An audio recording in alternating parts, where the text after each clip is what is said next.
Pagkatapos ng 7 taong pagtatago, bumalik ako para ipakita sa bilyonaryong si Dante Montenegro ang mga anak na dati niyang itinakuwil para sa pera at dangal.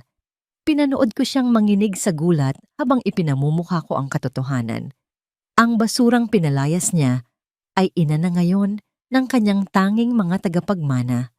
Sa oras na malaman ng makapangyarihang CEO na ang dugo niya ay nananalaytay sa mga batang hindi niya kinilala, tatakbo ba siya pabalik sa amin o muli kaming wawasakin para sa kanyang ambisyon? 7 taon. Iyon ang haba ng panahong pinalipas ni Liana Reyes bago muling tumapak sa lungsod na minsang dumurog sa kanyang puso. Mula sa bintana ng kanyang penthouse unit sa Bonifacio Global City, tanaw niya ang libu-libong ilaw ng Maynila. Ang mga gusaling nagtatayugan ay tila mga sundalong nakabantay sa syudad na hindi natutulog. Dati, ang mga ilaw na ito ay sumisimbolo sa kanyang mga pangarap. Ngayon, mga saksi na lang sila sa kanyang pagbangon. Handa na ako, bulong niya sa sarili habang umiikot ang yelo sa kanyang baso ng tubig. Hindi na siya ang babaeng simple at puno ng pag-asa na umalis 7 taon na ang nakalipas. Ang babaeng nakatayo ngayon dito ay hinubog ng sakit, pinalakas ng pangangailangan at binuo ng pagmamahal para sa 2 pinakamahalagang tao sa buhay niya. Ibinaba niya ang baso at kinuha ang kanyang tablet. Isang tapik lang at lumitaw sa screen ang 2 mangiting nagpapawi sa lahat ng kanyang pagod. "Mama!" Sabay na sigaw ng 2 batang lalaki sa kabilang linya. Magkamukhang magkamukha ang mga ito, ang kanyang kambal. Agad na napalitan ng isang matamis na ngiti ang seryosong ekspresyon ni Liana. Ang tigas ng kanyang anyo ay biglang lumambot.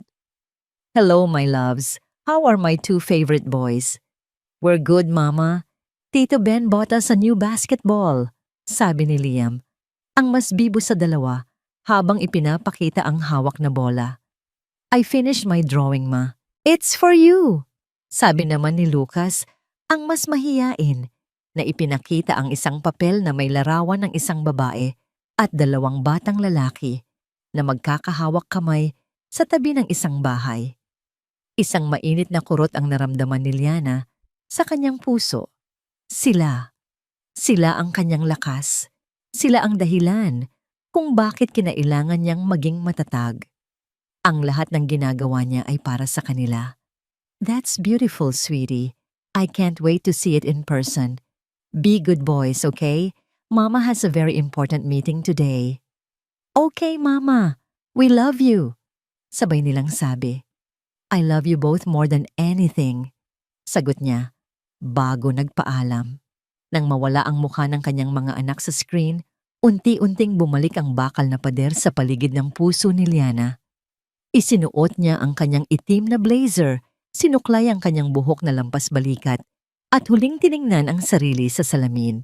Ang babaeng nakatingin pabalik ay isang estranghera, isang babaeng may matang matalas at determinadong hindi na muling magpapatalo. Ang Montenegro Tower. Nakatayo ito sa gitna ng BGC na parang isang hari sa kanyang kaharian. Imposibleng hindi mapansin, imposibleng hindi hangaan, at imposibleng hindi kamuhian. Para kay Liana, ang gusaling iyon ay isang monumento ng kasinungalingan at sakit.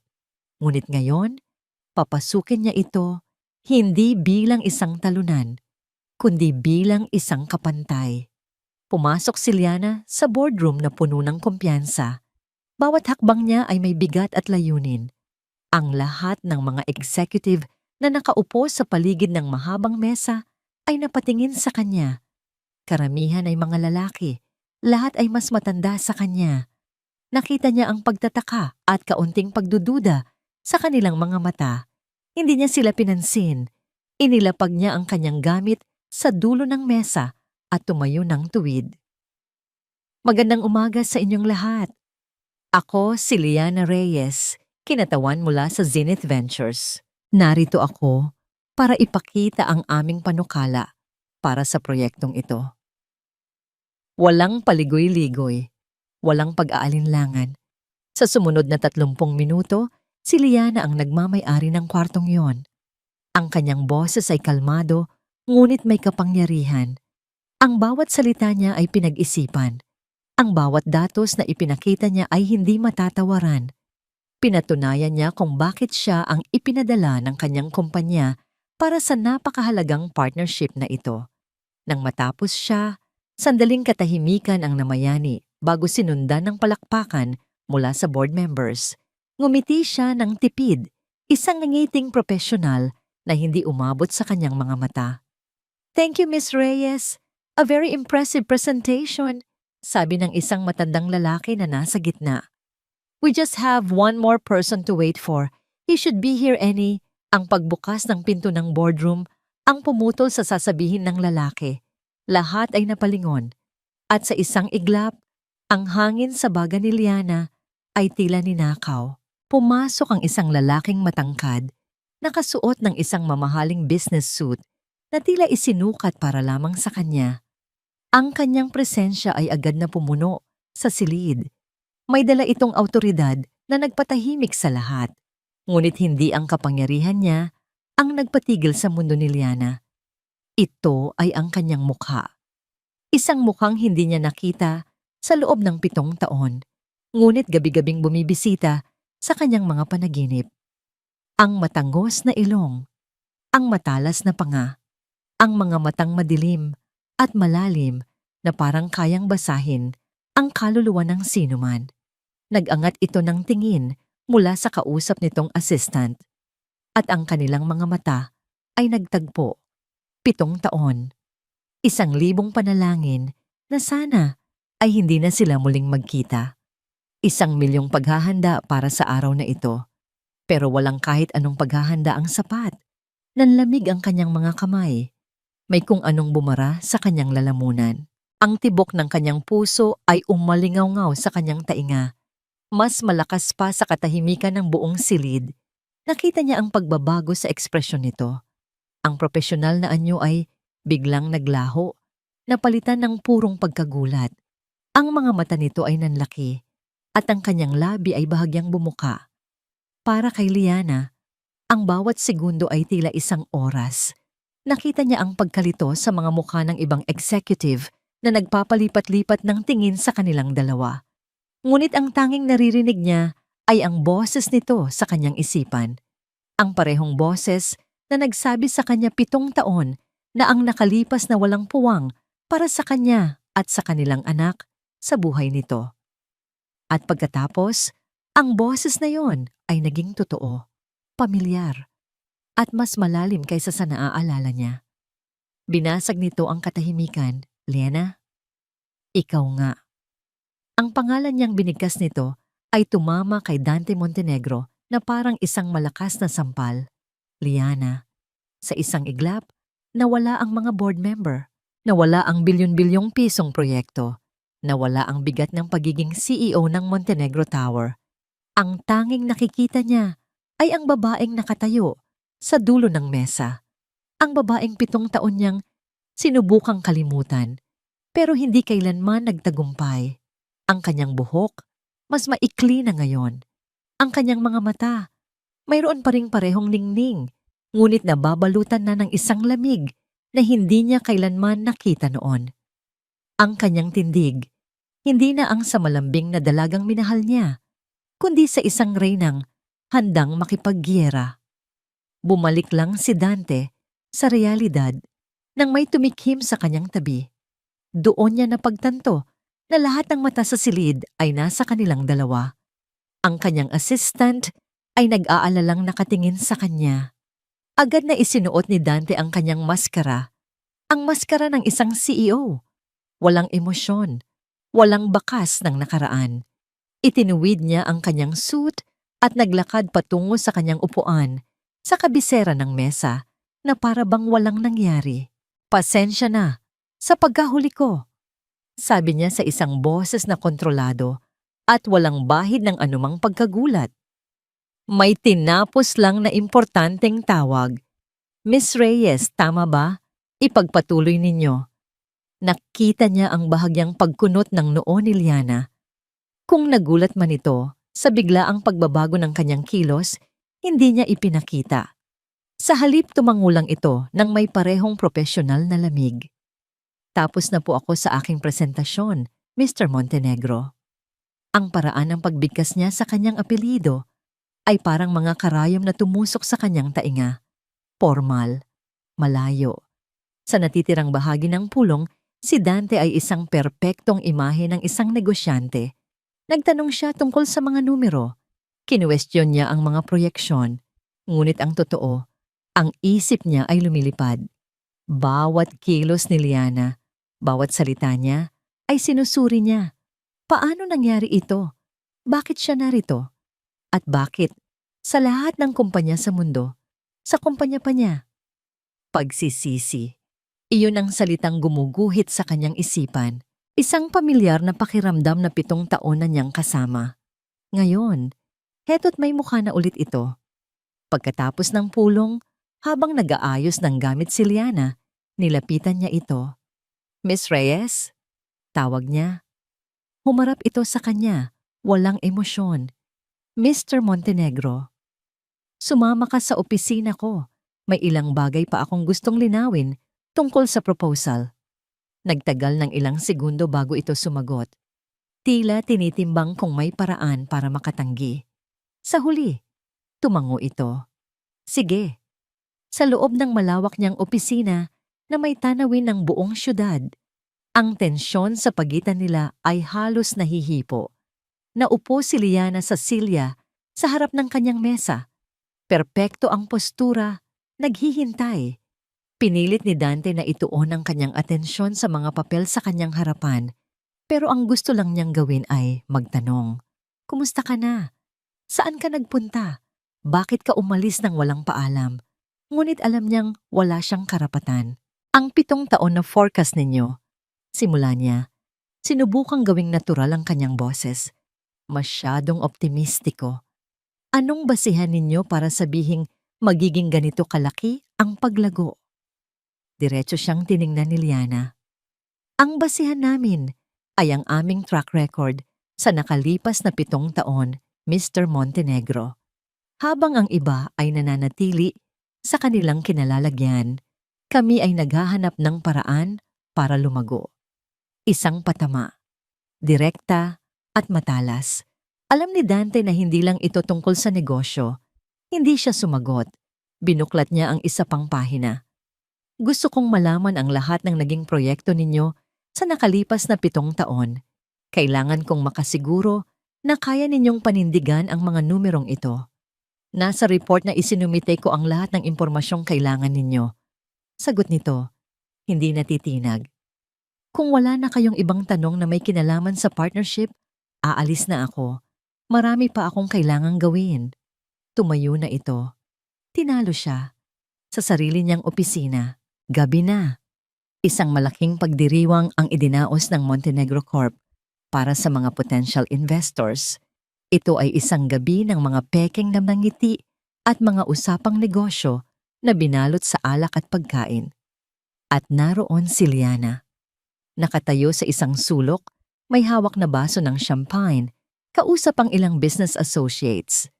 Mukha siyang perpektong akma sa lugar na yon. Ngunit nakikita ni Dante ang distansya sa mga mata nito. Hindi ito kabilang dito, at ayaw nitong maging kabilang dito. Darling, isang malambot na kamay ang kumapit sa braso ni Dante. Si Katrina De Villa, ang kanyang fiancé. Maganda, elegante, at mula sa isang pamilyang kasing poderoso ng sa kanya. Ang perpektong partner. Katrina, bati niya.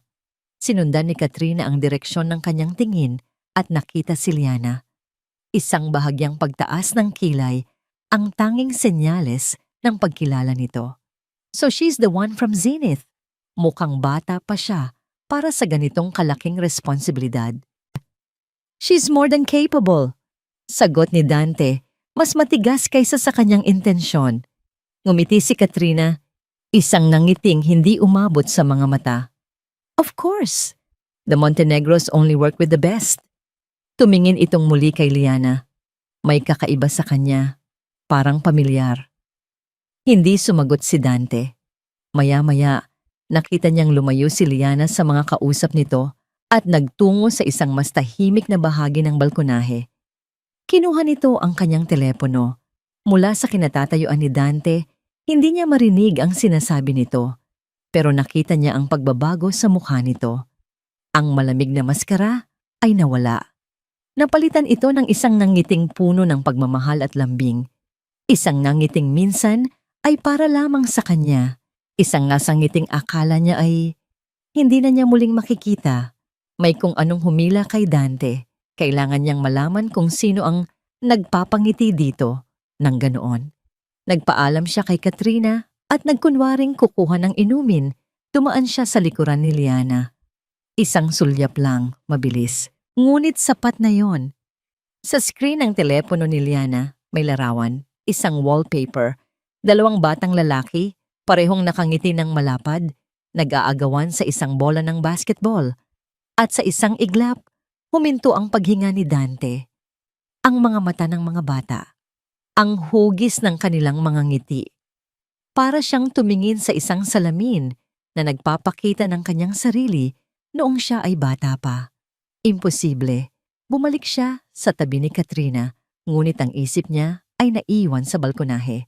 Ang larawan, ang mga bata, 7 taon. Ang matematika ay simple, ngunit ang resulta ay nakakayanig.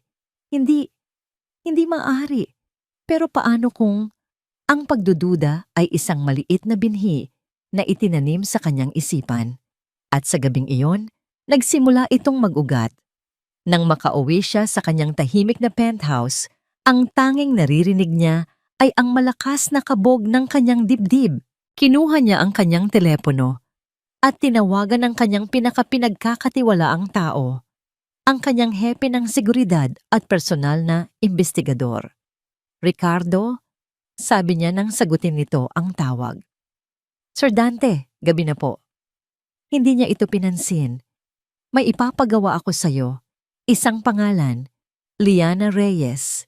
Narinig niya ang katahimikan sa kabilang linya. Alamin mo ang lahat tungkol sa buhay ni Liana Reyes sa nakalipas na 7 taon. Lahat.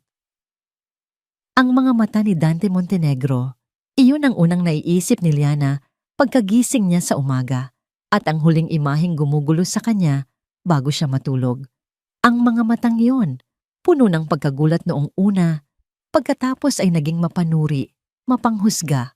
Para siyang isang aklat na pilit binubuklat at binabasa, at kinilabutan siya sa ideyang yon.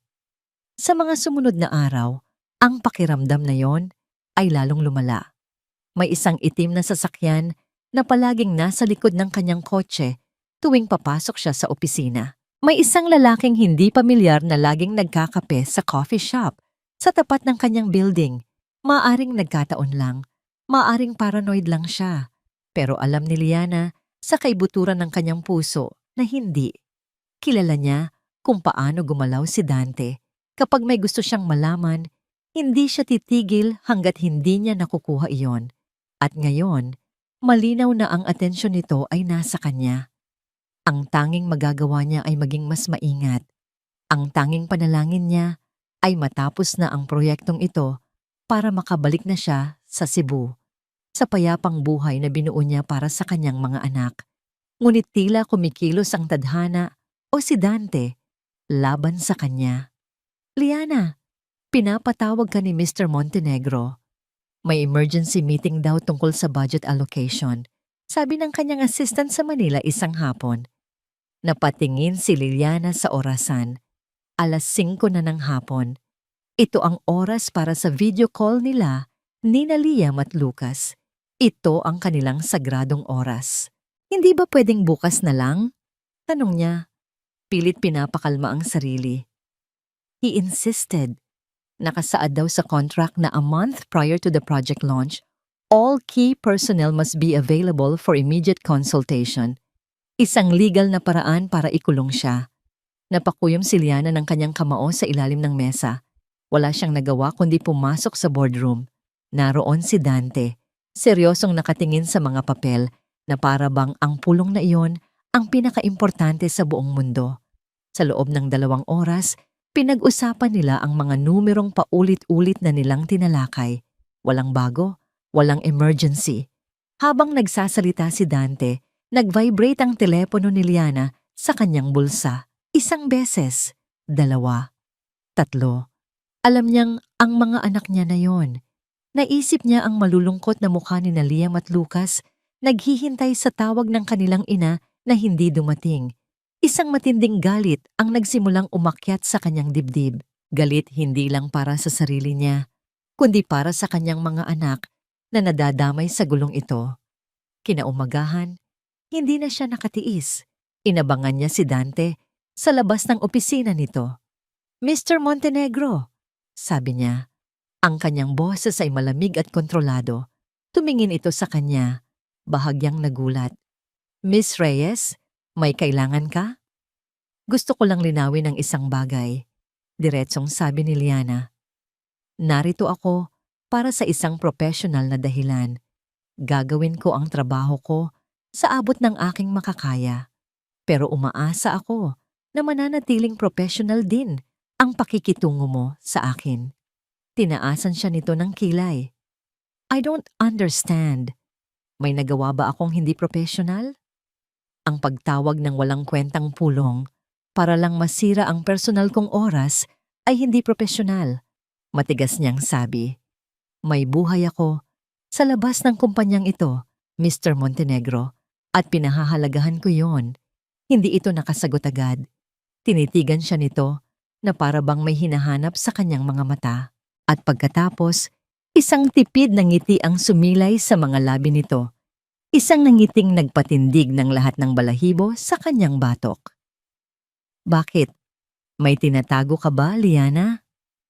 Ang tanong ay simple, binitawan na parang wala lang. Pero para kay Liana, ito ay isang bala na tumama sa pinakatatago niyang sekreto. Nanlamig ang kanyang buong katawan. Pinilit niyang huwag magpahalata. "Ang personal kong buhay ay walang kinalaman sa'yo o sa proyektong ito. All I ask is for you to respect my time after office hours. Kung yun lang, aalis na ako." Tinalikuran niya ito bago pa man siya makitang nanginginig. Habang naglalakad siya palayo, pakiramdam niya ay nakatutok pa rin sa kanyang likod ang mga mata nito. Kailangan na niyang umalis. Kailangan na niyang tapusin ito. Kinagabihan, nag-book siya ng flight pabalik ng Cebu para sa darating na Sabado. 2 araw na lang. Kaya niyang tiisin. Magkukulong siya sa kanyang unit. Tatapusin ang lahat ng report. At sa Sabado, lilipad na siya pauwi sa kanyang mga anak. Payapa na sana ang kanyang loob nang biglang tumunog ang kanyang telepono. Ang kanyang assistant. "Liana, bad news. Biglang nagpatawag ng site inspection si Mr. Montenegro sa Cebu. For tomorrow." Napahawak si Liana sa pader para suportahan ang sarili. "Ano? Bakit? Wala iyon sa schedule. He said he wants to see the potential market there himself. At bilang head ng ating team, he specifically requested for you to be there to assist him." Cebu, ang kanyang tahimik na paraiso. Ang kanyang kuta, ang lugar kung saan niya itinago ang kanyang 2 yaman. At ngayon, papasukin ito ng halimaw mula sa kanyang nakaraan. "No, I can't," sabi niya. Nanginginig ang boses. "Magpadala na lang kayo ng iba." He was very specific, Liana. It's non-negotiable. Pagkatapos ng tawag, para siyang binuhusan ng malamig na tubig. Naglakad siya pabalik-balik sa kanyang sala, hindi alam ang gagawin. Tumakbo, magtago. Pero paano? Ang kontrata, ang kanyang trabaho, ang kanyang pinaghirapang reputasyon. At sa gitna ng kanyang pagpapanik, muling tumunog ang kanyang telepono. Isang numero mula sa Cebu. Ang landline ng bahay niya. Agad niyang sinagot. Umaasang maririnig ang boses ng kanyang mga anak. Pero ang boses sa kabilang linya ay ang sa kanyang kasambahay na si Yaya Melds. At ang boses nito ay puno ng pag-aalala at pagtataka. "Ma'am Liana?" "Ma'am, pasensya na po sa abala." "Yaya Melds, anong problema? Ang mga bata? Okay lang ba sila? Halos pasigaw na tanong ni Liana. Okay po sila, ma'am. Nanonood po ng TV. Kasi po, ma'am, may bisita po kayo. Napakunot ang noo ni Liana. Bisita? Sino? Narinig niya ang pag-aalinlangan sa boses ng kanyang yaya. Hindi ko po kilala, ma'am. Pero importante daw po. At kailangan daw po kayong makausap. Ang kaba sa dibdib ni Liana ay lalong lumakas. Anong pangalan, yaya? Sino siya? Ilang segundong katahimikan. Ma'am Liana, may bisita po kayo.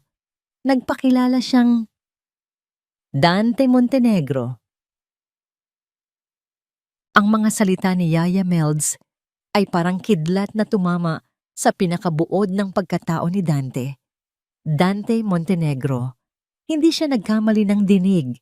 Ang lalaking pinipilit niyang iwasan sa Maynila ay narito, nasa Cebu, nasa pintuan ng kanyang tahanan, nasa hangganan ng mundong pilit niyang itinago sa loob ng 7 taon. Isang eroplano. Ginamit ni Dante ang lahat ng koneksyon at yaman niya para makarating doon nang mas mabilis pa sa inaasahan ni Liana. Walang site inspection, walang business meeting. Ito ay isang pagsalakay. Bago pa man siya makasagot sa kanyang yaya, narinig niya ang isang munting boses sa background. Yaya, who is it? Ang boses na yon. Ang boses ni Liam. At sumunod ang isa pa. Is it Mama? Ang boses ni Lucas, ang kanyang mga anak, para siyang sinaksak. Kung naririnig niya ang mga ito, naririnig din sila ni Dante. Sa sandaling iyon, alam ni Dante na tapos na ang laro. Ang pader na itinayo niya sa paligid ng kanyang sikreto ay nagsisimula ng gumuho. Sir Dante? Ang boses niya ay basag nang magsalita siya sa telepono, hindi kay Liana, kundi sa kanyang investigador na si Ricardo. The results? On its way to you, sir. Pero, base sa initial findings ng laboratorio, it's a 99.9% match. Kinailangan ni Dante na humawak sa pader ng airport para hindi matumba. Match. Hindi pagdududa. Hindi hinala. Katotohanan. Pagdating niya sa address na ibinigay ni Ricardo, isang simpleng 2-story house sa isang tahimik na subdivision sa labas ng Cebu City, bumaba siya mula sa sasakyan. Bawat hakbang niya palapit sa pinto ay parang may bigat na 1 tonelada. Nang buksan ng isang kasambahay ang pinto, hindi ito ang kanyang tiningnan. Ang kanyang mga mata ay agad na napako sa batang lalaki na sumilip mula sa likod nito. Mapungay na mga mata, itim na buhok, at ang paraan ng pagtayo nito, may kaunting yabang na pamilyar sa kanya. Para siyang tumitingin sa isang maliit na bersyon ng kanyang sarili. Hello, sabi ni Dante. Ang kanyang boses ay mas garalgal kaysa sa inaasahan niya. Who are you? Tanong ng bata. Si Liam. Puno ng kuryosidad. Sa likod nito, lumitaw ang isa pang bata. Mas tahimik, mas mapagmasid. Ang mga mata nito ay katulad ng kay Liana. Si Lucas, tumingin ang 2 bata sa kanya at pagkatapos, nagkatinginan sila na para bang meron silang sariling lengguwahe na sila lang ang nakakaintindi. Nang mga sandaling iyon, ang galit na nararamdaman ni Dante, galit dahil sa paglilihim ni Liana, ay biglang naglaho. Napalitan ito ng isang damdaming hindi niya maintindihan. Isang halo ng pananabik, pagkamangha, at isang matinding, nakakabinging kirot ng pagsisisi. Ito pala ang isinuko niya 7 taon na ang nakalipas. Hindi lang isang problema, hindi lang isang pagkakamali. 2 buhay, 2 batang may mga mata niya at ng babaeng minahal niya. Ako si Dante, sabi niya. Sinubukang ngumiti. Kaibigan ako ng mama ninyo. Sakto sa pagdating ni Liana, bumaba siya mula sa taxi na nanginginig ang buong katawan. Ang nakita niya ay ang eksenang kinatatakutan niya sa loob ng 7 taon. Si Dante Montenegro, nakatayo sa kanyang bakuran, kausap ang kanyang mga anak. Ang paraiso niya ay sinira. Liam, Lucas, pumasok kayo sa loob. Ngayon na. Sigaw niya. Ang kanyang boses ay puno ng panik na hindi niya maitago. Nagulat ang mga bata sa tono niya. Agad silang tumakbo papasok habang si Yaya Melds ay sumunod na may pag-aalala. Naiwan silang dalawa ni Dante sa laba. Nagtititigan. Ang hangin sa pagitan nila ay puno ng mga salitang hindi masabi at 7 taon ng sakit. Anong ginagawa mo dito, Dante? Sabi ni Liana. Bawat salita ay may diin. Alam mo kung anong ginagawa ko dito. Sagot nito. Ang boses ay kalmado ngunit may bigat. Kailangan nating mag-usap, Liana. Wala tayong dapat pag-usapan. Umalis ka na. Hindi ako aalis hanggat hindi mo sinasabi sa akin ang totoo. Tumawa si Liana. Isang tawang walang saya. Ang totoo? Gusto mong malaman ang totoo? Ang totoo ay wala kang karapatan dito. Wala kang karapatan sa bahay na ito. At lalong-lalo na, wala kang karapatan sa mga anak ko. Mga anak natin, Liana. Ang dalawang salitang yon ay sumampal sa kanya. Hindi. Sila ay mga anak ko. Ako ang nagdala sa kanila sa sinapupunan ko sa loob ng 9 na buwan. Ako ang nagsilang sa kanila mag-isa. Ako ang nag-alaga sa kanila sa bawat lagnat at sa bawat iyak nila. Nasaan ka noon, Dante? Oo. Naaalala ko na. Masyado kang abala sa pag-aalala sa reputasyon mo at sa pag-aasikaso ng kasal mo sa iba. Nakita niya ang sakit sa mga mata nito, ngunit wala na siyang pakialam. Gusto niyang saktan ito. Gusto niyang iparamdam dito kahit katiting lang ng sakit na dinanas niya. Liana, I made a mistake. A mistake? Putol niya. Ang itaboy mo ang babaeng nagsasabing nagdadalang tao siya sa anak mo ay hindi lang isang pagkakamali, Dante. At ba isang pagkatao? At yan ang pagkatao mo. Kaya ngayon, umalis ka na. Bago pa ako tumawag ng pulis. Tumingin ito sa kanya. At sa isang iglap, nakita niya ang Dante na minahal niya noon. Isang Dante na marunong masaktan. Bakit hindi mo sinabi sa akin na kambal sila? Mahinang tanong nito. Natigilan si Liana. Ang tanong na yon, puno ng tunay na sakit, ang bumasag sa kanyang galit. Napalitan ito ng pagod. Isang napakatinding pagod. Para ano pa?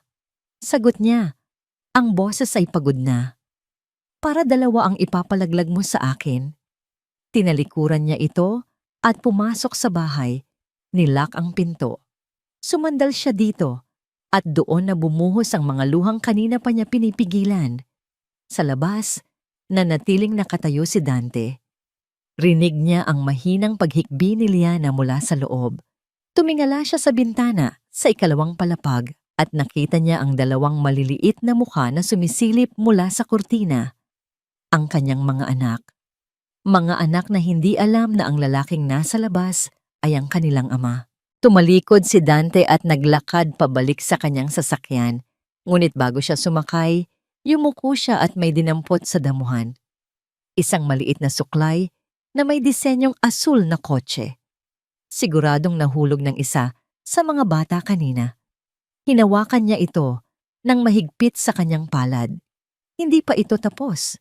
Ito ay simula pa lamang. Bumalik si Liana sa Maynila na may dalang bagyo sa kanyang dibdib. Ang payapang buhay na iningatan niya sa loob ng 7 taon ay nabasag na. Ang sikreto niya ay hindi na kanya lamang. Hindi na siya muling tinawag ni Dante para sa mga emergency meeting. Hindi na rin niya nakikita ang itim na sasakyang sumusunod sa kanya. Pero ang katahimikang ito ay mas nakakabingi, mas nakakatakot. Para itong ang kalmado bago ang isang malakas na unos at hindi siya nagkamali. Isang hapon, habang palabas siya ng gusali ng Montenegro Tower, hinarang siya. Si Dante. Nakatayo ito sa harap niya, hindi galit, hindi nagbabanta. Ang tanging nakikita ni Liana sa mga mata nito ay isang emosyong hindi niya inaasahan, isang malalim at nakakapanlambot na kalungkutan. May inabot ito sa kanyang isang folder. Ano to? Tanong ni Liana. Ang kanyang boses ay walang kabuhay-buhay. Buksan mo, sabi lang nito. Nanginginig ang mga kamay niya habang binubuksan ang folder. Sa loob, may isang dokumento, isang DNA test result, at sa ilalim nito, ang dalawang pangalan, Dante Montenegro, Liam Reyes, at isa pa, Dante Montenegro, Lucas Reyes, at sa tabi ng mga pangalan, ang mga salitang tumapos sa lahat ng kanyang pagtanggi. 99.9% probability of paternity.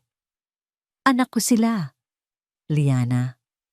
Ang mga salita ni Dante ay hindi isang tanong, kundi isang pahayag. Isang katotohanang matagal nang dapat sinabi. Sila ang mga anak ko. Napapikit si Liana ng mariin. Ito na, ang katapusan. Oo, bulong niya. Halos hindi marinig. Anak mo sila. Hindi siya handa sa naging reaksyon ni Dante. Walang pagsisigawan. Walang panunumbat. Sa halip, nakita niya itong napayuko. Napahawak sa kanyang sentido na para bang binagsakan ng langit at lupa. Nang muli itong tumingin sa kanya, ang mga mata nito ay namumula. Bakit, Liana? Tanong nito. Ang boses ay puno ng sakit. Bakit ipinagkait mo sa akin ang karapatang makilala sila? Ang tanong na yon ang nagpasiklab sa natutulog na galit sa puso ni Liana. Karapatan? Tumawa siya ng mapakla. Karapatan? Ang karapatan ay para sa mga taong tumutupad sa kanilang responsibilidad. Nasaan ang karapatan mo noong gabing sinabi ko sa'yo na buntis ako? Biglang bumalik sa isip niya ang lahat. Ang alaala ay sariwa pa rin, na parang kahapon lang nangyari. Nasa isang maliit na apartment si Liana noon, nanginginig habang hawak ang telepono. Kakagaling niya lang sa doktor. Kambal. Isang biyaya, isang sorpresa. Tinawagan niya si Dante, puno ng pag-asa at kaunting takot. Dante, I have news. Magiging tatay ka na. Ang katahimikan sa kabilang linya ay masakit. At pagkatapos, ang boses ni Dante, malamig na parang yelo. Hindi pwede, Liana. Alam mo ang sitwasyon. Ang kasal ko kay Katrina ay para sa kapakanan ng kumpanya, ng buong pamilya ko. Pero anak natin to, Dante. Umiiyak na, sabi ni Liana. Kung mahal mo talaga ako, aayusin mo yan. Alisin mo yan, Liana. It's the only way. Ang mga salitang alisin mo yan ay paulit-ulit na tumatakbo sa isip ni Liana hanggang ngayon. Bumalik siya sa kasalukuyan. Ang kanyang mukha ay basang-basa na ng luha. Huwag na huwag mong pag-uusapan ng karapatan, Dante. Dahil noong gabing iyon, isinuko mo na ang lahat ng iyon. Hindi nakakibo si Dante. Ang bawat salita ni Liana ay isang sampal ng katotohanan na hindi niya matatatakasan. Alam ko, sabi nito sa wakas, ang boses ay basag. Alam kong wala akong karapatan. Pero ang mga bata, mayroon. May karapatan silang magkaroon ng ama. Isang ama na handa silang ipagpalit para sa pera at kapangyarihan. Nagbago na ako, Liana. Ang mga tao ay hindi nagbabago, Dante. Nagpapanggap lang sila. Nakita niyang may kinuha ulit si Dante sa kanyang briefcase. Isa pang dokumento. Isang trust fund agreement. Ito, sabi nito, iniaabot sa kanya. Para sa kanila, 5 bilyong piso. Sapat para sa kanilang pag-aaral, sa kanilang kinabukasan. Kahit anong gusto nila, maibibigay ko. Ito ang paraan ko para bumawi. Tinitigan ni Liana ang papel. 5 bilyon. Ang presyo ng kanyang sakit. Ang presyo ng 7 taon niyang pag-iisa. Ang presyo ng kanyang mga anak. Dahan-dahan, kinuha niya ang dokumento mula sa kamay ni Dante. At sa harap nito, pinunit niya ito sa 2. Tapos, sa 4. Hanggang sa maging maliliit na piraso na lang ito. Ibinato niya ang mga piraso ng papel sa hangin. At ang mga ito ay nagsiliparan sa pagitan nilang 2 na parang puting konfeti. sa isang malungkot na parada. Hindi nabibili ang pagmamahal ng isang ina at ang kapayapaan ng mga anak ko, sabi niya. Ang kanyang boses ay matatag sa kabila ng mga luhang patuloy na dumadaloy. Ang gusto nila, Dante, ay isang bagay na hinding-hindi mo kayang ibigay. Dahil wala ka nito, ang gusto nila ay isang pagmamahal na walang kondisyon, isang pag-ibig na hindi nasusukat ng pera. Tinalikuran niya ito, handa nang umalis, handa nang iwan ang lahat. Kung gayon, ano ang kailangan kong gawin para mapatawad mo ako? Ang tanong ni Dante ay puno ng desperasyon, isang huling pagsubok. Huminto si Liana sa paglalakad, ngunit hindi siya lumingon. Wala. Ang sagot niya ay simple, ngunit may bigat ng isang pinal na hatol. Huli na ang lahat. At naglakad siya palayo. Iniwan si Dante Montenegro na nakatayo sa gitna ng mga nagkalat na piraso ng papel, ang mga piraso ng kanyang bilyon-bilyong alok, at ang mga piraso ng kanilang durog na nakaraan. Sa mundo ni Katrina de Villa, ang lahat ay may kaayusan. Ang kanyang damit ay perpektong nakaplansa. Ang kanyang schedule ay nakaplano hanggang sa huling minuto. Ang kanyang kinabukasan ay nakalatag na parang isang architectural blueprint, isang kasal kay Dante Montenegro, ang pagsasanib ng dalawang pinakamalaking korporasyon sa bansa, at isang buhay ng kapangyarihan at respeto. Ang kaayusang yon ay gumuho isang hapon ng Martes. Dumating ito sa anyo ng isang brown na envelope, walang anumang palatandaan kung kanino galing. Iniwan sa mesa ng kanyang sekretarya. Personal and confidential. Isinara niya ang pinto ng kanyang malawak at minimalist na opisina. Sa loob, tanging ang mahinang ugong ng aircon ang maririnig. Binuksan niya ang envelope. Ang laman ay mga litrato. Ang una ay isang kuha mula sa malayo. Si Dante, nakaupo sa isang bench sa parke. Ang CEO, nakilala niya, na laging seryoso at nakakunot ang noo, ay nakangiti. Isang nangiting hindi pa niya kailanman nakita. Isang nangiting totoo. Sa pangalawang litrato, may dalawang batang lalaki na kasama na niya. Ang isa ay nakaupo sa kanyang kandungan, tumatawa. Ang isa naman ay may inaabot sa kanyang ice cream.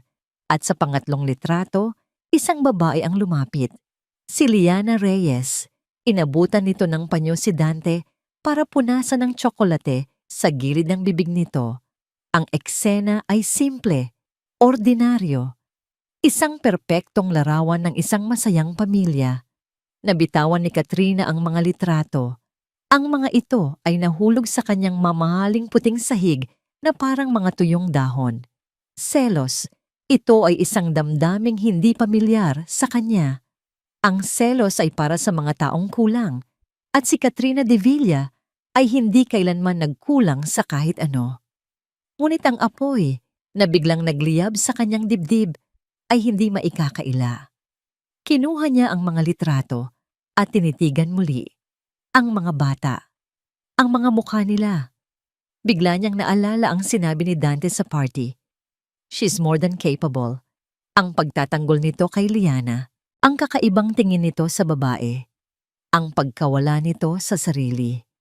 Ang lahat ay nag-ugnay-ugnay na parang isang masalimuot na puzzle.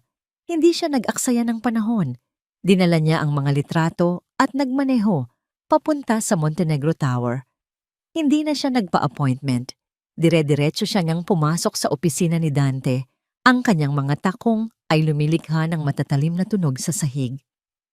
Katrina, what are you doing here? Gulat na tanong ni Dante. Napatayo mula sa kanyang upuan. Hindi siya nagsalita. Inilapag niya ang mga litrato sa ibabaw ng mesa nito, isa-isa. Nakita niya ang pagbabago sa mukha ni Dante. Ang pagkagulat ay napalitan ng pag-resign. Ang pagod ay biglang lumitaw sa mga mata nito. Hindi na ito nagtangkang magsinungaling. Explain this, Dante, sabi ni Katrina. Ang kanyang boses ay malamig na parang yelo. Bumuntong hininga si Dante. Umupo ito. They are my sons. Kahit na inaasahan na niya, ang mga salitang yon ay parang mga punyal na sumaksak sa kanyang puso. 7 taon.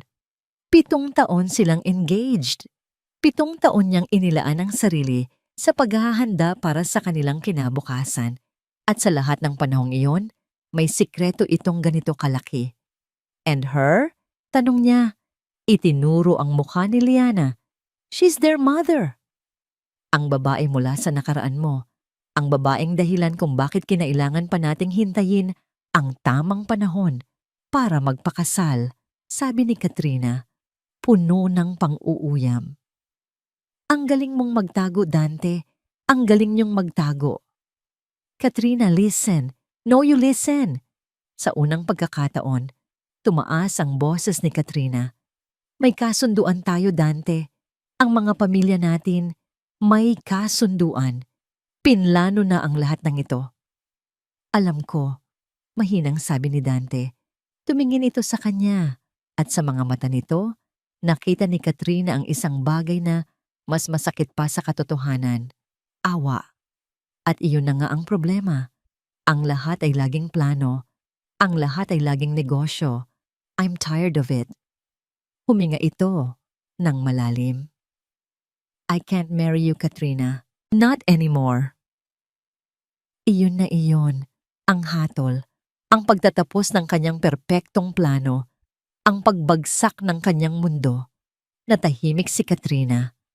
Ang nag-alab na galit sa kanyang dibdib ay biglang lumamig at naging isang matigas na bato ng pagkamuhi. Tumayo siya at pinagpaga ng kanyang damit na para bang may duming kumapit dito. Ngumiti siya, isang ngiting hindi umabot sa kanyang mga mata. I see, sabi niya sa isang boses na nakakagulat na kalmado. Naiintindihan ko. I need some time to process this. At para na ring maisip kung paano ito ipapaliwanag sa ating mga pamilya. Nakita niya ang gumaan na pakiramdam sa mukha ni Dante na para bang naniwala ito sa kanyang pag-arte. Isang hangal. Thank you, Katrina, sabi nito. Tumangulang siya at lumabas ng opisina na may parehong tindig at awtoridad. Ngunit sa loob-loob niya, wasak na siya. At mula sa mga durog na piraso ng kanyang puso, isang bagong Katrina ang isinilang. Isang Katrinang hindi na maglalaro ayon sa mga patakaran. Pagsakay niya sa kanyang kotse, kinuha niya ang kanyang telepono. Hindi ang kanyang ama ang tinawagan niya. Hindi ang kanyang mga kaibigan. Tinawagan niya ang isang numerong matagal na niyang hindi ginagamit. Isang koneksyon mula sa madilim na bahagi ng kanilang negosyo. Rico? Sabi niya nang sagutin nito ang tawag. Ma'am Katrina, it's been a while. I have a job for you, sabi niya. Dire-diretso. I want you to watch a woman. Her name is Liana Reyes at ang dalawa niyang anak. Makalipas ang ilang araw, nagkataon silang nagkita ni Liana sa isang high-end na coffee shop sa BGC. Nakita niyang mag-isang nakaupo si Liana sa isang sulok. Nilapitan niya ito, may ngiti sa kanyang mga labi. Mrs. Reyes, what a small world. Gulat na napatingin si Liana. Miss De Villa. Please call me Katrina, sabi niya. Umupo sa tapat nito nang hindi nagpapaalam. Alam mo, na-curious ako sa'yo. You handle yourself very well. You seem like a woman who knows what she wants. Thank you, tipid na sagot ni Liana, halatang hindi komportable. Pero alam mo, ang Maynila, magulo. Pagpapatuloy ni Katrina, hinahalo ang kanyang tsa. Lalo na ang mundo namin ni Dante. It's complicated. May mga bagay mula sa nakaraan na mas magandang manatili na lang sa nakaraan. Tumingin siya ng diretso sa mga mata ni Liana. Children are so precious, aren't they? One must do everything to protect them, lalo na mula sa mga komplikasyon. Nakita ni Katrina ang pagbabago sa ekspresyon ni Liana. Ang pagkagulat ay napalitan ng pag-unawa at pagkatapos ay ng takot. Alam ni Liana na hindi ito isang simpleng pag-uusap. Isa itong babala. Tumayo si Katrina. Well, it was nice seeing you. Ingat ka. Habang naglalakad siya palayo, Naramdaman niya ang isang matamis na tagumpay. Kinagabihan, habang nakatingin siya sa mga ilaw ng syudad mula sa kanyang bintana, tumunog ang kanyang telepono. Si Rico. Handa na ang lahat, Ma'am Katrina. Ang routine ng nanay, ang schedule ng mga bata sa Cebu, ang oras ng pag-uwi ng yaya nila. Alam na namin ang lahat. Isang malamig na ngiti ang sumilay sa mga labi ni Katrina. Good, sagot niya. Huwag kayong kikilos. Hintayin ninyo ang senyas ko. Ang babala ni Katrina de Villa ay nag-iwan ng isang nakakakilabot na lamig sa puso ni Liana. Ito ay isang paalala na ang mundo ni Dante ay hindi lamang tungkol sa mga gusali at kontrata.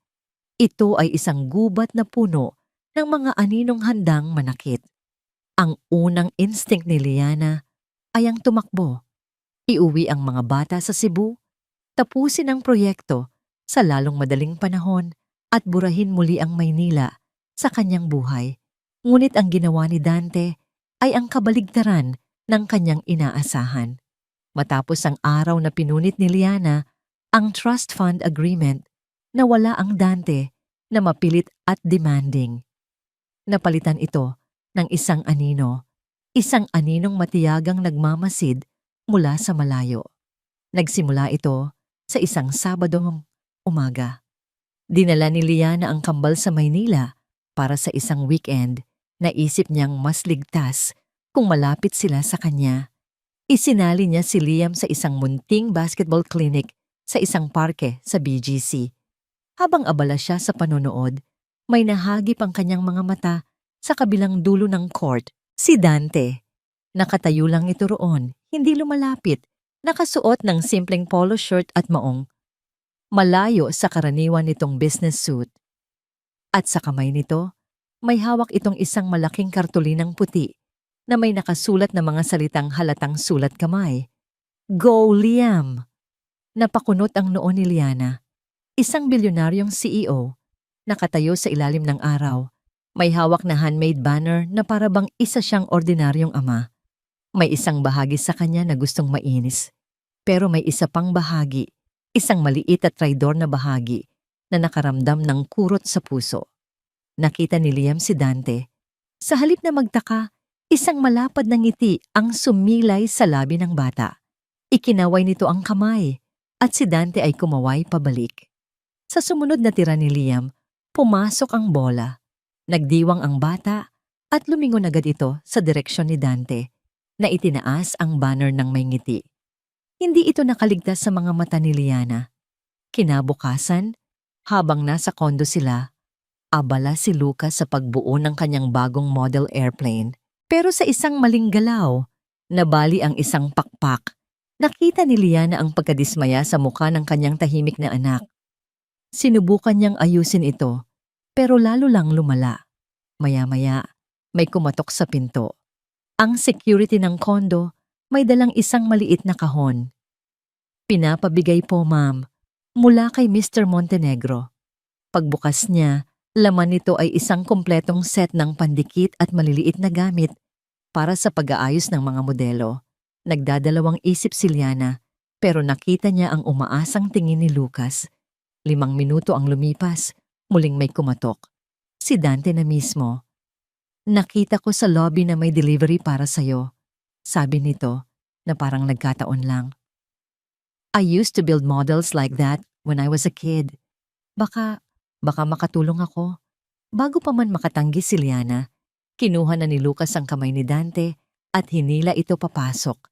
Itinuturo ang sirang eroplano. Sa sumunod na 1 oras na upo si Liana sa sofa, nagkunwaring nagbabasa ng libro, pero ang totoo ay pinapanood niya ang dalawa. Nakita niya ang pasensya ni Dante habang maingat na itinuturo kay Lucas kung paano idikit ang maliliit na piyesa. Nakita niya ang konsentrasyon sa mukha ng kanyang anak at ang isang bihirang ngiti nang sa wakas ay maayos na nila ito. Walang pagpapasikat, walang malaking halaga ng pera. Tanging oras at pasensya.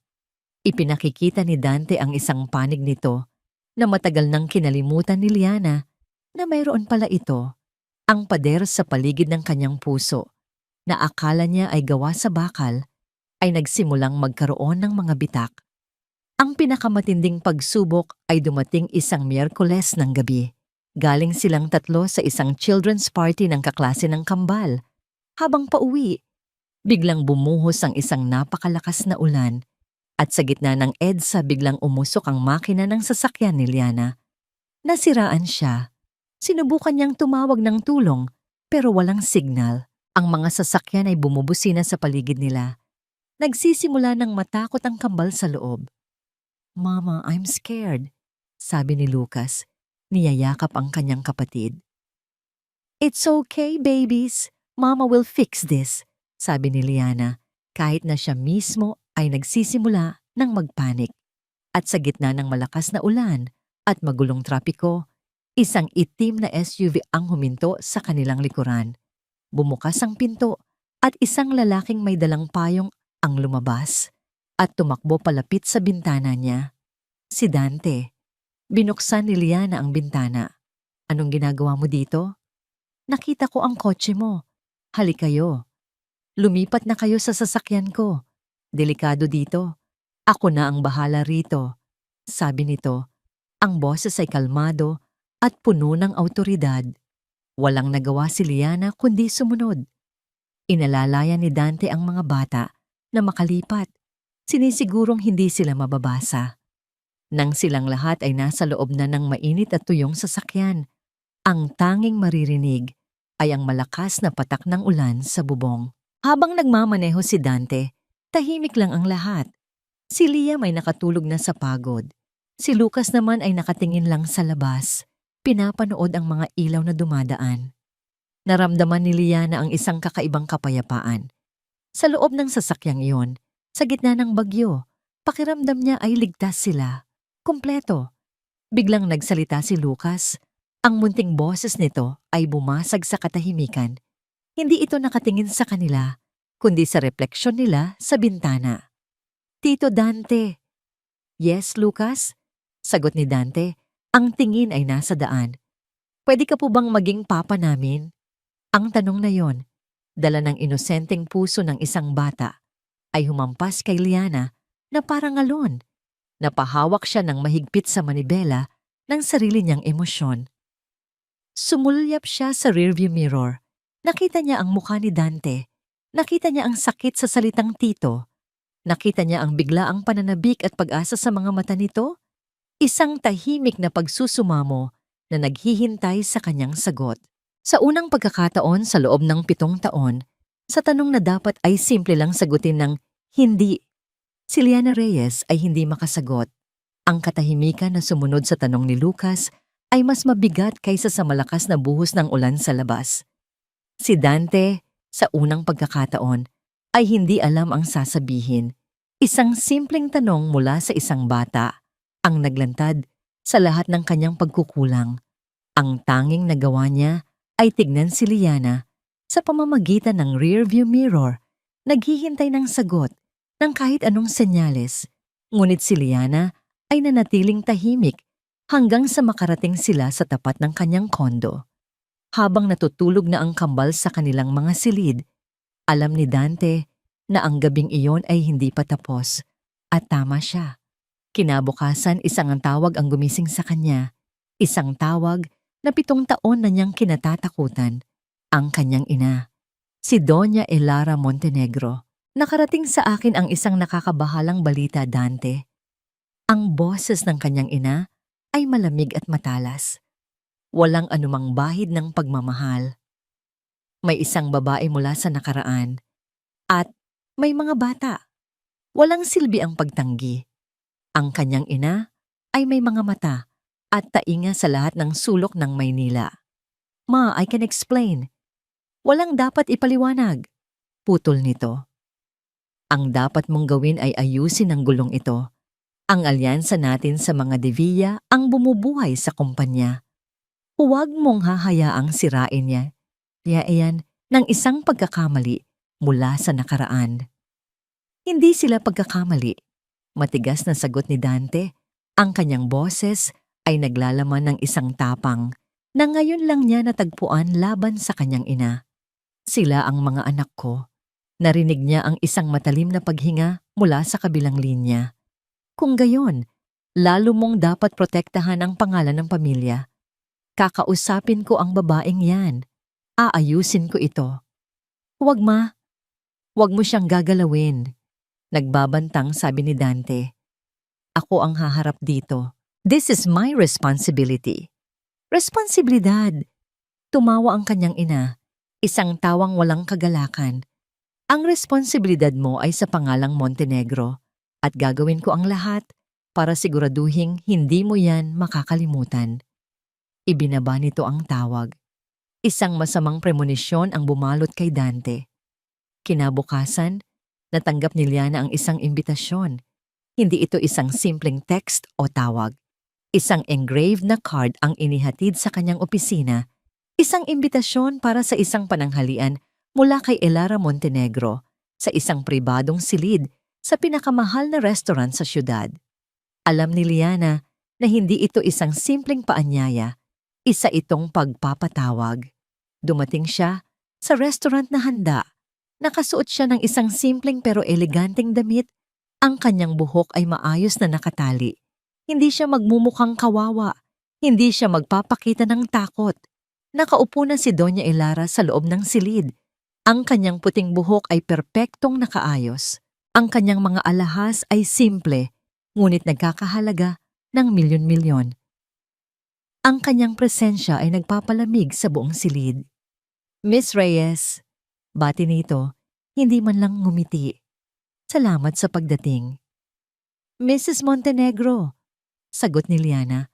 Naupo sa tapat nito. Hindi na nagpaligoy-ligoy ang matanda. Habang inihahain ng waiter ang kanilang pagkain, inilabas nito ang kanyang sandata. Naiintindihan ko na mayroon kang 2 anak, sabi nito. Ang paraan ng pagbigkas sa salitang anak ay puno ng paghamak. At inaangkin ng anak kong si Dante na siya ang ama. Hindi niya kailangang angkinin ang isang bagay na totoo. Kalmadong sagot ni Liana. Tumingin sa kanya si Doña Elara. Ang mga mata ay matalas na parang kutsilyo. Magkano? Napakunot ang noo ni Liana. Ano na po? Magkano ang kailangan mo para mawala kayo sa buhay namin? Inilabas nito ang isang checkbook mula sa kanyang Hermes bag. Pangalanan mo ang iyong presyo. 1,000,000. 10,000,000. Sabihin mo lang at pipirmahan ko ito ngayon din. Isang maliit na bayad para sa katahimikan. Ang parehong eksena. Ang parehong alok. Ito pala ang pinagmanahan ni Dante. Ngunit kung ang alok ni Dante noon ay nagdulot sa kanya ng sakit, ang alok ng ina nito ay nagdulot sa kanya ng isang nag-aalab na galit. Hindi siya sumagot. Dahan-dahan niyang kinuha ang kanyang baso ng tubig at uminom. Inilapag niya ito ng may perpektong kontrol. Ginawa na po ng anak ninyo ang alok na yan, Mrs. Montenegro, sabi ni Liana. Ang kanyang boses ay hindi nanginginig. At ang sagot ko po sa inyo ay ang parehong sagot na ibinigay ko sa kanya. At ano naman iyon?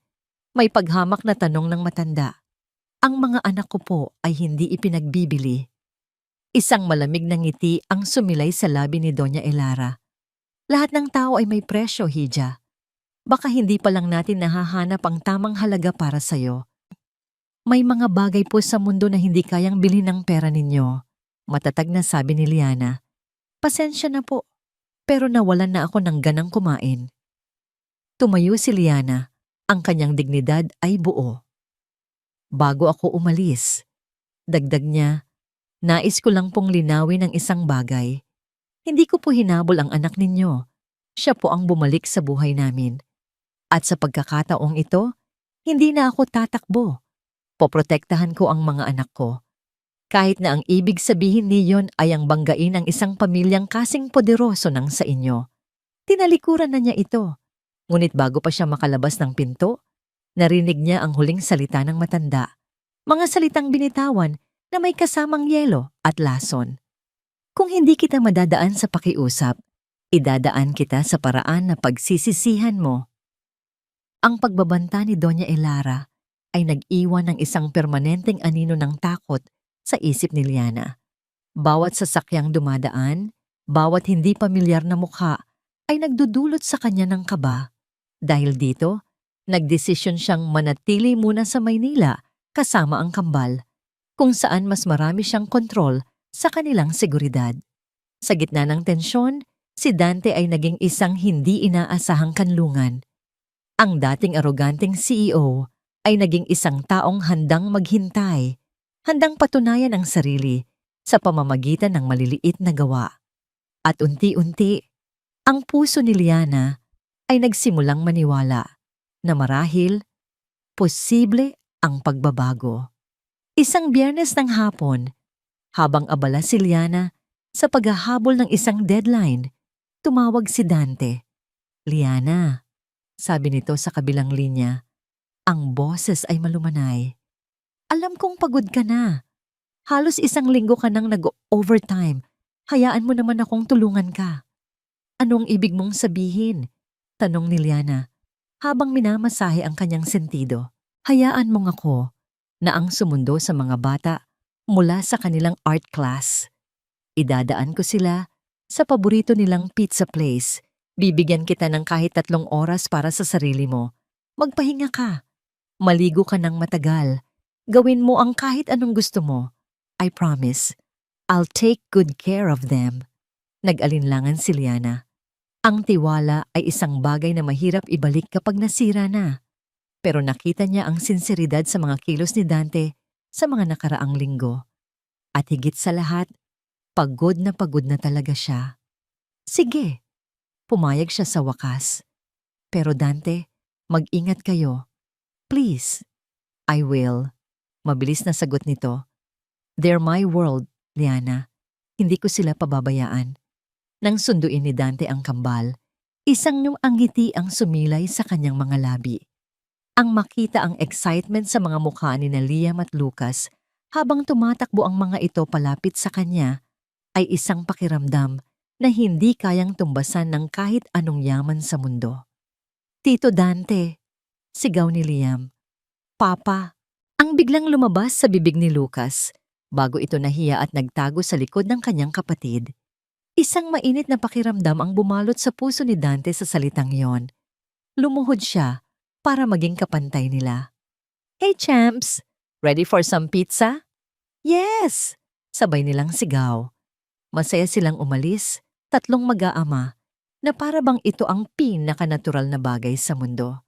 Sa kanyang kondo, sinubukan ni Liana na mag-relax. Naligo siya. Nagtimpla ng tsa. Umupo siya sa sofa. Pero may isang kakaibang pakiramdam ng pagkabalisa na hindi maalis sa kanya. Isang bigat sa kanyang dibdib. Tiningnan niya ang orasan. 2 oras na ang nakalipas. Dapat ay pauwi na sila. Sinubukan niyang tawagan ang telepono ni Dante pero hindi ito sumasagot. Sinubukan niya ulit. At ulit, mailbox. Ang kaba sa kanyang dibdib ay nagsimulang maging isang ganap na takot. Habang nasa sasakyan, pauwi mula sa pizza parlor, napansin ni Dante ang isang itim na van na kanina pa sumusunod sa kanila. Binaliwala niya ito noong una. Iniisip na nagkataon lang, ngunit nang lumiko siya sa isang mas maliit na kalye, sumunod pa rin ito. Doon na siya kinabahan. "Boys, mag-seatbelt kayo ng mahigpit, okay?" Sabi niya sa isang kalmadong boses. Ayaw niyang matakot ang mga bata. Biglang hinarangan ng van ang kanilang daraanan. 2 lalaking nakamaskara ang bumaba. Bago pa man makapag-react si Dante, binasag ng mga ito ang bintana sa passenger side. Ang sumunod na mga pangyayari ay malabo at mabilis. Sigaw. Ang pagbukas ng pinto sa likod. Ang takot sa mga mata ng kanyang mga anak. Sinubukan niyang lumaban, pero may isang matigas na bagay na humampas sa kanyang ulo mula sa likuran. Ang huli niyang nakita, bago siya mawalan ng malay ay ang mukha ni Liam at Lucas na kinukuha palayo sa kanya. "Papa!" Pagkaraan ng ilang minuto, sa kondo ni Liana, tumunog ang kanyang telepono, isang hindi rehistradong numero. Sinagot niya ito nang nanginginig ang mga kamay. Hello? Katahimikan sa kabilang linya. At pagkatapos, isang boses. Isang boses na pamilyar. Ngunit ngayon ay binago ng teknolohiya para maging malamig at walang emosyon. Ang boses ni Katrina de Villa. Hello, Liana. Nanigas si Liana. Ang lahat ng dugo sa kanyang katawan ay tila bumagsak sa kanyang mga paa. Nasaan sila? Ang tanging lumabas sa kanyang bibig. Ang mga anak mo? Oh, they're fine. For now? Tumawa si Katrina, isang tawang nagpatindig ng lahat ng balahibo sa kanyang katawan. Narinig niya ang mahinang iyak ni Lucas sa background. Mama, wag mo silang sasaktan. Parang awa mo na. Nagmamakaawang sigaw ni Liana. Gusto mong makita ulit ang mga anak mo? Ang boses ni Katrina ay naging seryoso. Sabihin mo kay Dante na pakasalan ako. Bigyan mo siya ng 24 na oras. Kung hindi, hinding-hindi mo na sila makikita. Ibinaba nito ang tawag. Nabitawan ni Liana ang kanyang telepono. Ang sahig ay tila gumalaw sa ilalim ng kanyang mga paa. Ang kanyang mundo, ang mundong binuo niya sa paligid ng kanyang mga anak, ay gumuho sa isang iglap. Sinubukan niyang tawagan si Dante. Sa pang-10 subok, sa wakas ay may sumagot. Isang garalgal na boses. Liana? Dante? Nasaan ka? Nasaan ang mga anak natin? Narinig niya ang isang malakas na kalabog sa kabilang linya. I'm sorry, Liana. I'm so sorry. Kinuha sila. Alam ko, humagulgol si Liana. Si Katrina. Hawak niya ang mga anak natin. At sa telepono, sa 2 magkaibang lugar, ang 2 magulang ay sumigaw sa sakit at kawalan ng pag-asa. Dante, ang mga anak natin, nawawala sila. Sa loob ng kanyang sasakyan, ang dugo ay tumutulo mula sa kanyang ulo. Dinudurog ng sakit, galit at pagsisisi, si Dante Montenegro ay sumuntok ng buong lakas sa manibela. Ang kanyang sigaw ay nilamon ng ingay ng syudad. Ang kanyang pinakamalaking takot ay nagkatotoo. Nabigo siyang protektahan sila. Ang sumunod na mga oras ay isang malabong pagkakasunod-sunod ng takot at adrenaline para kay Liana. Ang kanyang kondo ay naging isang war room. Dumating si Dante, ang ulo ay may benda. Ang mga mata ay nag-aalab sa isang mapanganib na kombinasyon ng galit at determinasyon. Sa likod niya ay ang kanyang security team, mga lalaking sanay sa krisis, mabilis at epesyenteng kumikilos. Sinusubukan na naming i-trace ang tawag, sabi ni Dante. Ang boses ay magaspang. Pero gumagamit siya ng burner phones. Alam niya ang ginagawa niya. Anong gusto niya, Dante? Isang kasal? Ibibigay mo ba? Tanong ni Liana. Ang boses ay nanginginig. Umiling si Dante. Ang kanyang mga mata ay nagtagpo sa mga mata ni Liana. Hindi. Dahil alam kong kahit pakasalan ko pa siya, hindi na niya ibabalik ang mga bata. Ito ay hindi na tungkol sa kasal, Liana. Ito ay tungkol sa paghihiganti. Habang nagtatrabaho ang team ni Dante, ang isip ni Liana ay lumilipad. Sinubukan niyang isipin kung saan posibleng dalhin ni Katrina ang mga bata. Isang lugar na malayo. Isang lugar na hindi madaling hanapin. Bigla, isang alaala ang pumasok sa kanyang isip. Isang kwento ni Dante noon tungkol sa isang lumang bodega na pag-aari ng mga de Villa malapit sa Pantalan. Isang lugar na matagal nang abandonado. Ang mga bodega ng de Villa sa Pantalan, biglang sabi ni Liana. Napatingin si Dante sa kanya at sa mga mata nito, nakita niya ang pagkilala. Tama ka. Hindi na sila nagsayang ng oras. Isang mabilis at tahimik na operasyon. Walang pulis. Ito ay personal. Ang hangin sa Pantalan ay amoy kalawang at maalat na tubig. Ang lumang bodega ay nakatayo sa kadiliman na parang isang dambuhalang kalansay. Walang ingay. Walang ilaw, ngunit alam nilang nasa loob ang mga ito. Habang ang team ni Dante ay tahimik na pumapalibot sa lugar, sina Dante at Liana ay nagtago sa likod ng isang container van. Liana, manatili ka dito. Utos ni Dante. Hayaan mong kami ang pumasok. Umiling si Liana. Ang kanyang muka ay matigas na parang bato. Ang mga anak ko ay nasa loob. Papasok ako. Bago pa man makaprotesta si Dante, isang boses ang umalingaw-ngaw mula sa isang speaker na nakakabit sa labas ng bodega.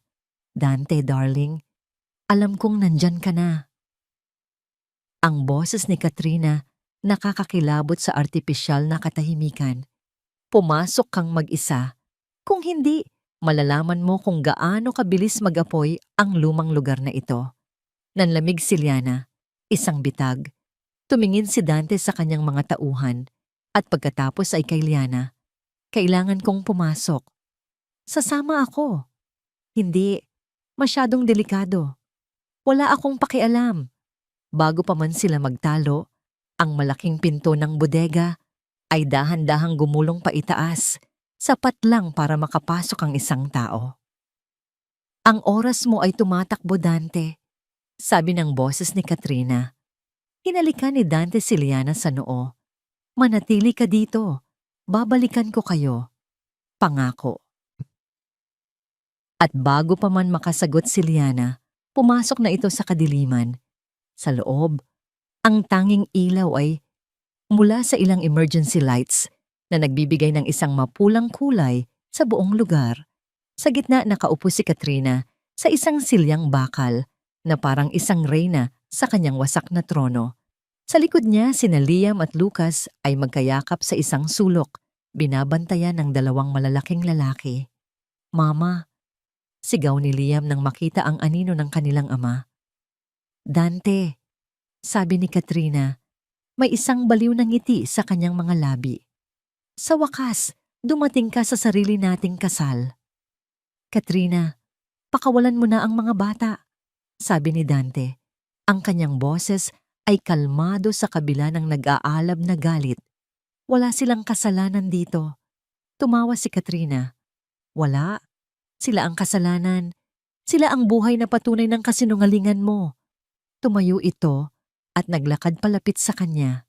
Alam mo ba kung anong pakiramdam, Dante? Ang magmahal ng isang tao ng buong buo, ibigay ang lahat. At pagkatapos ay malaman na sa lahat ng panahong iyon, mayroon siyang tinatagong pamilya?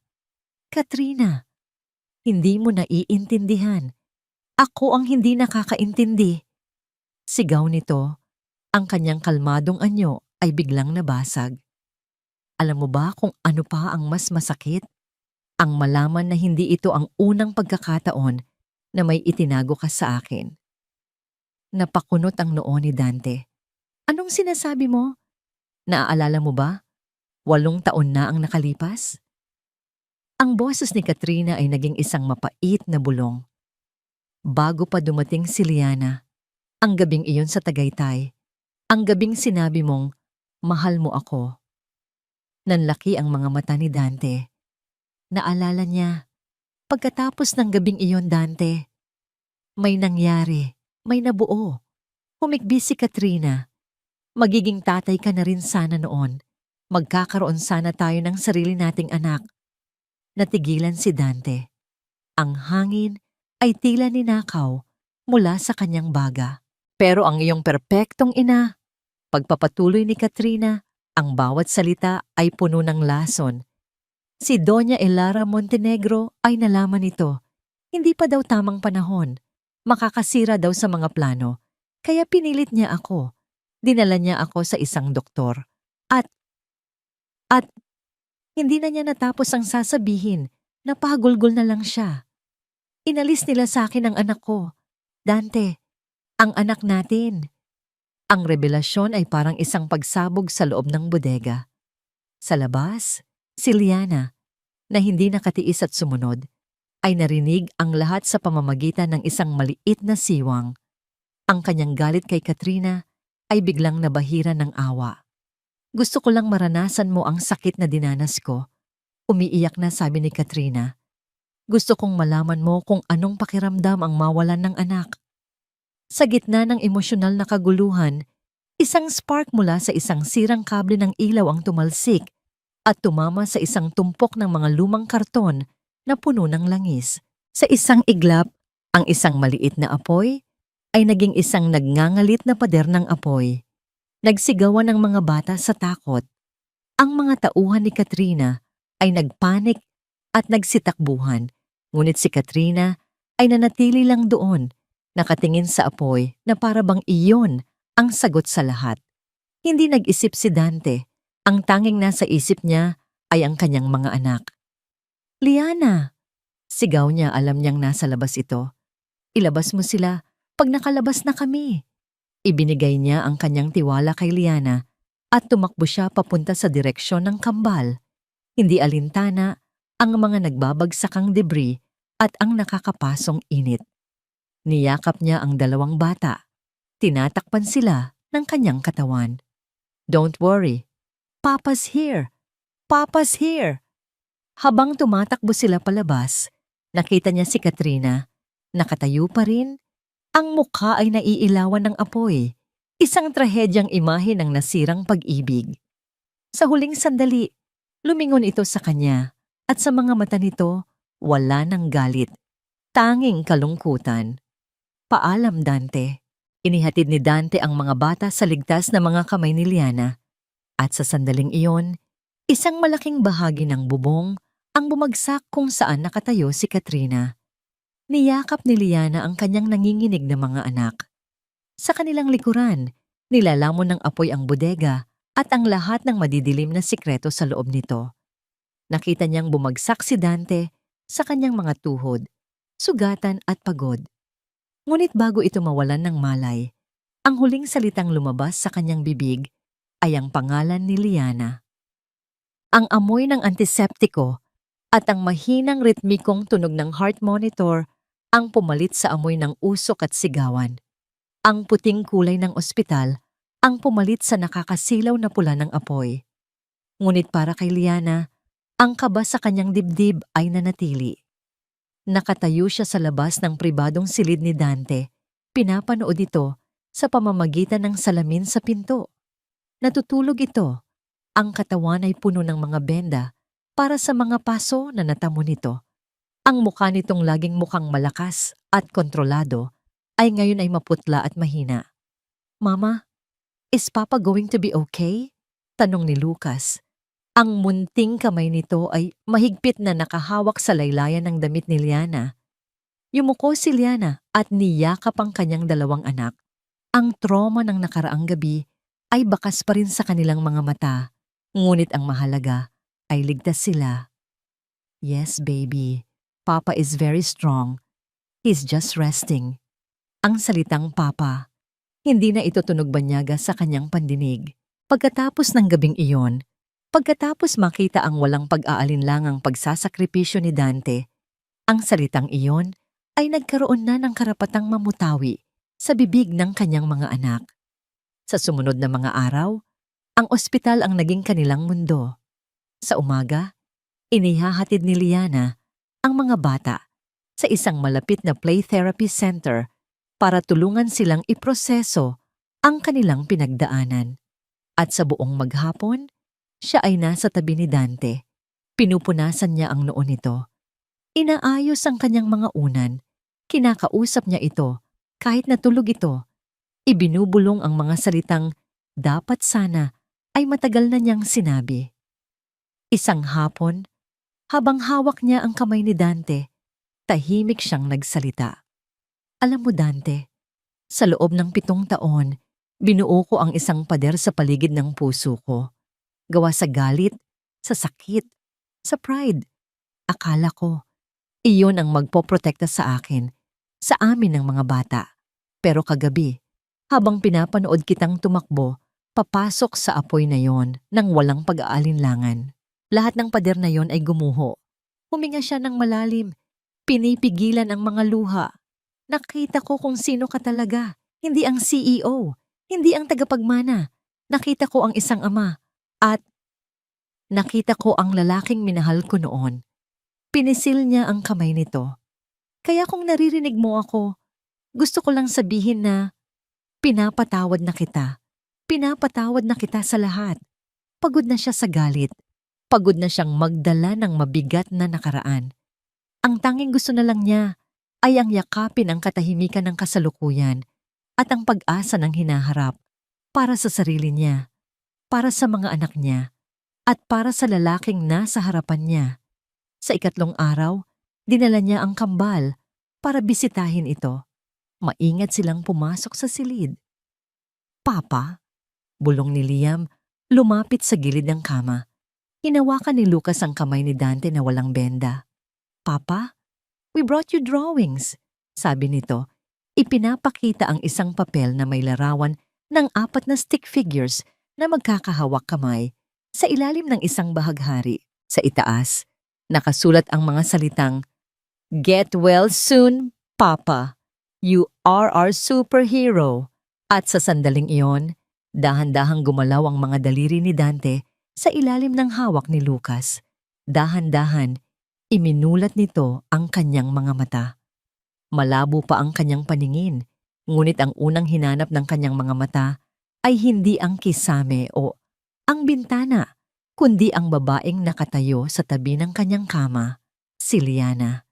Nakita niya ang gulat at lunas sa mukha nito, na nababasa ng mga luhang hindi na nito napigilan. Liana, ang kanyang boses ay mahina at magaspang na parang hindi nagamit ng matagal. Ang unang salitang lumabas sa kanyang bibig ay hindi ang sarili niyang kalagayan, kundi ang tanging mahalaga. Ang mga bata. Ligtas ba sila? Ang tanong na yon, ang walang pag-iimbot na pag-aalala, ang tuluyang bumasag sa natitirang piraso ng pader sa puso ni Liana. Tumango siya, hindi makapagsalita sa sobrang emosyon. Itinuro niya ang kambal na ngayon ay parehong nasa gilid na ng kama. Ang mga mata ay nanlalaki sa tuwa. "Papa, you're awake!" Sigaw ni Liam. Isang matamis ng ngiti ang sumilay sa pagod na mukha ni Dante. Sinubukan niyang iangat ang kanyang kamay para hawakan sila. Pagkatapos, ang kanyang mga mata ay muling bumaling kay Liana. Ang kanyang tingin ay puno ng mga tanong, ng pagsisisi, ng isang desperadong pag-asa. "Pinatawad mo na ba ako?" Halos pabulong niyang tanong. Sa halip na sumagot, lumapit si Liana at sa harap ng kanilang mga anak, dahan-dahan niyang hinalikan ang noo ni Dante. Isang halik na puno ng lahat ng salitang hindi niya masabi. Isang halik ng pagtanggap, ng pag-unawa, at ng isang bagong simula. Tumango siya, ang kanyang mga luha ay tumutulo na sa pisngi ni Dante. Matagal na, Dante, matagal na. Sa kasagsagan ng emosyonal na sandaling iyon, bumukas ang pinto ng silid. Nakatayo roon si Doña Elara Montenegro. Ang dating matigas at mapagmataas na matriarka ay ngayon ay mukhang 1 dekada ang itinanda. Ang kanyang buhok ay hindi perpektong nakaayos. Ang kanyang mga mata, na laging matalas, ay ngayon ay puno ng isang sakit at pagsisisi na hindi pa nakikita ni Liana kailanman. Narinig nito ang lahat. Ang revelasyon ni Katrina, ang pagsasakripisyo ng sarili niyang anak, ang bunga ng kanyang sariling katigasan ng puso. Ang kanyang tingin ay hindi napunta kay Dante, kundi kay Liana at sa 2 batang nakakapit sa kanilang ama. Naglakad siya palapit. Ang bawat hakbang ay mabigat. Huminto siya sa paanan ng kama, isang babaeng nawalan ng lahat ng kapangyarihan. Tumingin siya kay Liana at sa unang pagkakataon, nakita ni Liana ang kahinaan sa mga mata ng matanda. "Patawarin mo ako sa lahat," sabi ni Doña Elara. Ang kanyang boses ay basag. Hindi ito isang utos, isa itong pakiusap, isang pagsuko. "Patawarin mo ako sa ngalan ng mga apo ko." Lumipas ang 1 taon. Ang matatalim na alaala ng apoy at takot ay unti-unting napalitan ng init ng araw at halakhak. Ang mga sugat, sa katawan man o sa puso, ay naghilom. Nakatayo si Liana sa dalampasigan ng isang pribadong resort sa Cebu. Ang parehong islang naging kanlungan niya sa kanyang pag-iisa ay ngayon ay saksi sa kanyang muling pagkabuo. Suot niya ang isang simpleng puting bestida. Ang kanyang buhok ay hinahawi ng banayad na hangin mula sa dagat. Sa kanyang harapan, ang araw ay dahan-dahang lumulubog, nag-iiwan ng kulay kahel at rosas na mga guhit sa kalangitan. "Mama, you look like a princess." Lumingon siya at nakita ang kanyang dalawang prinsipe. Sina Liam at Lucas, nakasuot ng maliliit na barong. Ang kanilang buhok ay makintab at maayos na nasuklay. Sila ang kanyang mga munting fure. Sa likod nila, papalapit ay si Dante. Wala na ang mga benda. Ang mga peklat mula sa paso ay naroon pa rin sa kanyang mga braso, mga permanenteng paalala ng gabing iyon, hindi bilang simbolo ng sakit, kundi ng sakripisyo at pagmamahal. Nakasuot din ito ng puting barong at sa mga mata nito, wala nang bakas ng aroganteng CEO, kundi ang isang malambot at mapagmahal na tingin na para lamang sa kanya. "Handa ka na ba?" tanong nito. Inilahad ang kanyang kamay. Ngumiti si Liliana at tinanggap ito. Mas handa pa kaysa dati. Hindi ito isang malaking kasal. Walang mga business partners, walang media. Ang mga bisita nila ay iilan lamang. Ang mga taong tunay na naging bahagi ng kanilang buhay, kasama na ang isang nagbagong loob na si Doña Elara, na ngayon ay mas kilala bilang lola na walang sawang nagbabasa ng kwento para sa kanyang mga apo. Sa harap ng iilang saksi, sa ilalim ng papalubog na araw, muling ipinangako ni Dante at Liana ang kanilang pag-ibig sa isa't isa. 7 taon na ang nakalipas. Binitawan ko ang kamay mo dahil sa takot at maling mga prioridad. Sabi ni Dante, ang kanyang boses ay puno ng emosyon habang isinusuot ang isang simpleng singsing sa daliri ni Liana. Ngayon, sa harap ng ating mga anak, ipinapangako kong hindi ko na muling bibitawan ito. Ipinapangako kong uunahin ko kayo sa lahat. Kayo ang aking yaman. Kayo ang aking buhay. Mahal na mahal ko kayo. Nang si Liana na ang magsalita, ang kanyang mga mata ay naglalandas na ng luha, ng kaligayahan. Dinala ko ang ating mga anak sa mundong ito nang mag-isa. Dala ang isang pusong wasak. Sabi niya, akala ko, iyon na ang magiging kwento ko. Pero ipinakita mo sa akin na ang pag-ibig ay hindi tungkol sa isang perpektong simula, kundi sa kakayahang maghilom, magpatawad at bumuo muli. Tinatanggap ko ang singsing na ito, Dante, bilang simbolo hindi lang ng pagmamahal ko sa iyo, kundi ng tiwala kong muli sa ating tayo. Ang kanilang unang halik bilang mag-asawa ay sinelyuhan ng malakas na palakpakan at ng masayang sigaw ng kambal. Huray! Mama and Papa are married. Kinagabihan, sa isang maliit na salo-salo sa tabi ng dagat, inanunsyo ni Dante ang kanyang sorpresa. Bilang pasasalamat sa pangalawang pagkakataong ito, sabi niya, habang akbay si Liana, nais kong ipaalam sa inyo ang pagkakatatag ng Liam and Lucas Foundation, isang pundasyong nakatuon sa pagtulong sa mga single mothers sa buong bansa para mabigyan sila ng suporta, edukasyon, at pagkakataong palakihin ang kanilang mga anak ng may dignidad at pag-asa. Napatingin si Liana kay Dante, ang kanyang puso ay puno ng paghanga at pagmamahal. Ito ang lalaking pinili niyang mahalin muli. Isang lalaking ginamit ang sakit ng nakaraan para lumikha ng isang mas magandang kinabukasan para sa iba. Habang nagpapatuloy ang selebrasyon, lumayo silang 4 mula sa mga bisita. Naglakad sila sa dalampasigan. Ang kanilang mga paa ay nilalaro ng papalapit na mga alon. Hinahabol ni Liam at Lucas ang maliliit na alimango. Ang kanilang mga tawa ay isinasayaw ng hangin. Pinanood sila ni Dante at Liana. Magkahawak kamay. Sino ang mag-aakala na pagkatapos ng lahat, dito rin pala tayo hahantong? Bulong ni Liana, isinandal ang kanyang ulo sa balikat ni Dante. Ako, Sagot ni Dante, hinagka ng tuktok ng ulo ni Liana. Mula noong una kitang makitang muli sa boardroom na yon, alam ko na sa puso ko na gagawin ko ang lahat para makabalik sa'yo, sa inyo. Tumingin siya sa asawa at sa dalawang anak na masayang naglalaro sa ilalim ng mga bituin. Isang pamilyang binuo mula sa mga piraso ng isang masakit na nakaraan, ngunit ngayon ay mas matatag, mas buo, at pinagtibay ng pagpapatawad. Ito ang tunay na yaman ko, bulong ni Dante, isang ngiti ng purong kaligayahan ang nasa kanyang mga labi. At sa ilalim ng kalangitan ng Cebu, kung saan nagsimula ang paghihiwalay at muling pagtatagpo, ang kanilang bagong simula ay nagsimula na.